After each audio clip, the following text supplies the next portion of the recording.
Hello everyone.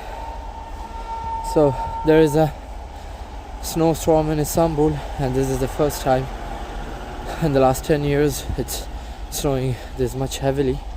Let me show you.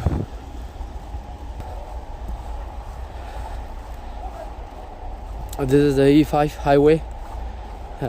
It's almost stopped on the other side. There's no moving traffic, and on this side there are no cars. So as you can see,